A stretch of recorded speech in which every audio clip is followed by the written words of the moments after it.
Hey everyone, Manocheka Manners here and welcome to the channel. Today we're diving deep into something absolutely critical if you're planning to sell your property right here in our vibrant Houston market. You've got a beautiful home, you've made memories, and now you're ready for the next chapter. Fantastic. But hold on a second. Before you even think about planting that for sale sign, we need to talk. Because in real estate, what you do can be just as important, if not more important, than what you do. I see it time and time again, sellers, good people, making easily avoidable errors that cost them time, money, and a whole lot of stress. Thinking about selling your home in Houston? Make sure you avoid these 5 deal killers to ensure a smooth and profitable sale. These aren't just minor slip-ups, people. These are the big ones. The kind that can make buyers run for the hills, or worse, lowball you into oblivion. We're talking about mistakes that can leave your home sitting on the market for months, collecting dust instead of offers. And in a dynamic market like Houston, you need every advantage you can get. You want top dollar, right? You want a quick, clean sale, don't you? Of course you do. So stick with me, because today I'm breaking down the 5 biggest deal killers I see sellers make. And more importantly, I'm going to tell you exactly how to sidestep them. We're going to get strategic, we're going to get smart, and we're going to get your home sold. This isn't just advice. This is your roadmap to a successful sale. No fluff, no nonsense. Just actionable strategies to get you the best possible outcome. Ready? Let's go! All right, let's tackle the heavyweight champion of deal killers overpricing your home. Listen, I get it. You love your home, you've invested in it, you have emotional attachment, and you believe it's worth a premium. And maybe it is. But the market, especially here in Houston, has its own voice, and it speaks through comparable sales and buyer demand. Pricing your home based on what you to get out of it, or what your neighbor they got 3 years ago, instead of what current market data supports, is a recipe for disaster. It's like shouting your price into a hurricane. Nobody's listening, and your message gets lost. Think of it this way. That initial listing period, the first few weeks your home is on the market, that's your prime time. That's when you have the most eyeballs, the most excitement from genuinely interested buyers and their agents. If you're overpriced, you miss that wave. Buyers who can afford your home will look at it and see better value elsewhere, and buyers who might be a perfect fit for its true market value won't even see it because it's filtered out of their price range searches. You become the aspirational listing that makes other correctly priced homes look like a steal. Ouch. And what happens next? Price reductions, one after another. Each reduction chips away at buyer confidence and signals desperation. They start wondering, what's wrong with this house? Why isn't it selling? You end up chasing the market down, often selling for less than if you'd priced it correctly from day one. The goal isn't to test the market with a high price. The goal is to the market with a compelling price that drives traffic, creates competition, and ultimately gets you the best possible offer faster. Don't let ego price you out of a sale. Be strategic, be realistic, and listen to the data. Next up, let's talk about those little and sometimes not so little things that need fixing. Neglecting repairs is like inviting a magnifying glass to every flaw in your home. Buyers, especially first-timers, are often looking for move-in ready. They're already stretching financially for the down payment and closing costs. The last thing they want is a surprise honey-do list the moment they get the keys. That leaky faucet? To you, it's a minor annoyance. To a buyer, it's a potential plumbing catastrophe, a sign of deferred maintenance and a red flag. They start to wonder what hasn't been taken care of. It's all about buyer psychology.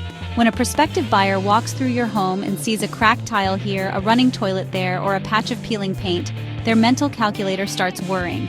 And trust me, they almost always overestimate the cost and hassle of these repairs.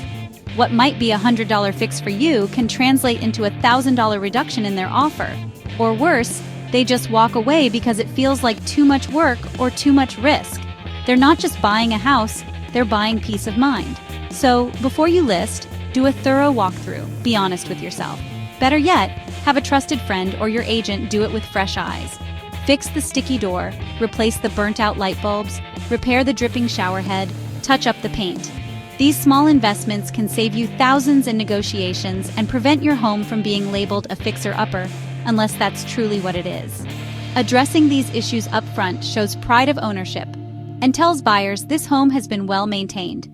It removes objections before they even form, leading to stronger, cleaner offers. Okay, let's get visual. Poor staging, or worse, no staging at all, is a massive missed opportunity. You're not just selling square footage and a certain number of bedrooms. You're selling a lifestyle, a dream, a future. Buyers need to be able to envision themselves living in the space, hosting dinners, relaxing on a Sunday morning. If your home is cluttered, filled with overly personal items, or has awkward furniture placement, you're making it incredibly difficult for them to connect emotionally. They can't see past life to imagine life there. Good staging isn't about fooling anyone. It's about showcasing your home's best features and maximizing its appeal. It's about creating flow, defining spaces, and making rooms feel larger, brighter, and more inviting. A well-staged home allows buyers to mentally move in.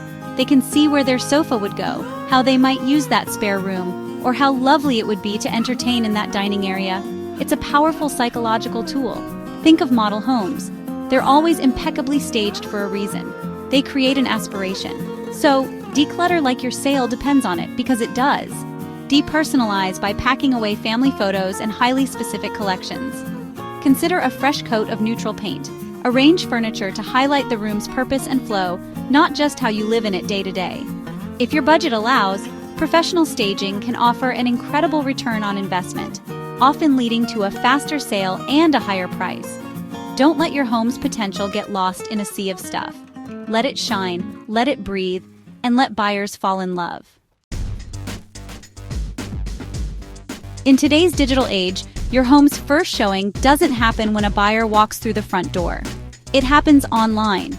Bad photos are an absolute deal killer before a buyer even considers a visit. Think about it. Buyers are scrolling through hundreds of listings. What's going to make them stop and click on yours? Dark, blurry, poorly composed photos taken on a smartphone? Absolutely not. That screams amateur, and subconsciously it can make buyers think the home itself is subpar or that you're not serious about selling. High-quality professional real estate photography is not a luxury. It's a necessity. These images are your primary marketing tool. They need to be bright, crisp, well-lit, and showcase your home in its best possible light, from the best possible angles. Good photos highlight the key features, the flow of the space, and create an emotional pull.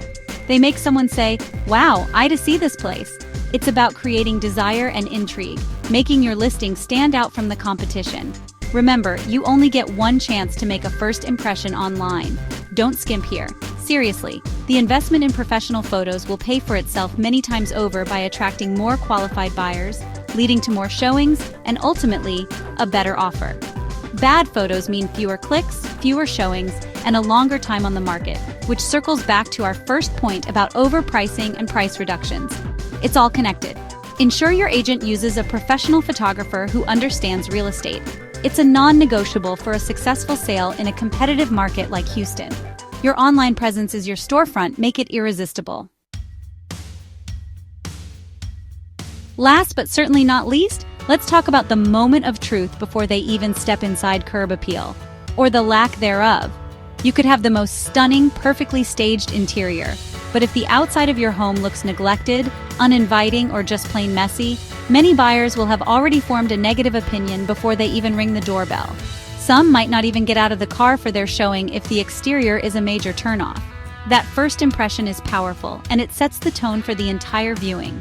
Think about what a buyer sees as they pull up. Is the lawn overgrown and weedy? Are there cracks in the driveway? Is the paint peeling on the front door or trim? Are the windows dirty? These things might seem small, but they collectively scream deferred maintenance and can make a buyer feel apprehensive about what other issues might be lurking inside. A welcoming exterior, on the other hand, creates excitement and anticipation. It suggests that the home has been cared for, both inside and out. Boosting your curb appeal doesn't have to break the bank. Mow the lawn, trim the hedges, weed the flower beds, and maybe add some fresh mulch and colorful seasonal flowers. A power wash can do wonders for siding, walkways, and driveways. Ensure the front door is clean and inviting, maybe a fresh coat of paint in a welcoming color. Clean the windows until they sparkle. These relatively inexpensive efforts can make a world of difference in how your home is perceived and can significantly impact a buyer's willingness to make a strong offer. So there you have it, the 5 major deal killers that can sabotage your Houston home sale. We've covered overpricing, neglecting repairs, poor staging, bad photos, and ignoring curb appeal. Each one of these on its own can be a significant hurdle. Combined, they can be a recipe for a long, frustrating, and ultimately less profitable selling experience. But the good news is, every single one of these pitfalls is avoidable with a little planning, effort, and the right strategy. Knowledge is power, and now you're armed with it. Selling your home is a big deal, one of the largest financial transactions you'll likely make. It's not the time to cut corners or hope for the best. It's the time to be proactive, to present your property in its absolute best light, and to price it intelligently for the Houston market. By addressing these potential issues head-on, you're not just avoiding negatives. You're actively creating positives that will attract serious buyers, encourage strong offers, and smooth the path to that sold sign. Avoid these common pitfalls, and you'll be well on your way to a successful home sale in Houston. Good luck. Remember, preparation is key. If you have any questions or if you're thinking about selling your home here in Houston and want a personalized strategy, don't hesitate to reach out. I'm Manucheka Manners, and I'm here to help you navigate this market and achieve your real estate goals. Thanks for watching. Don't forget to like and subscribe, and I'll see you in the next video.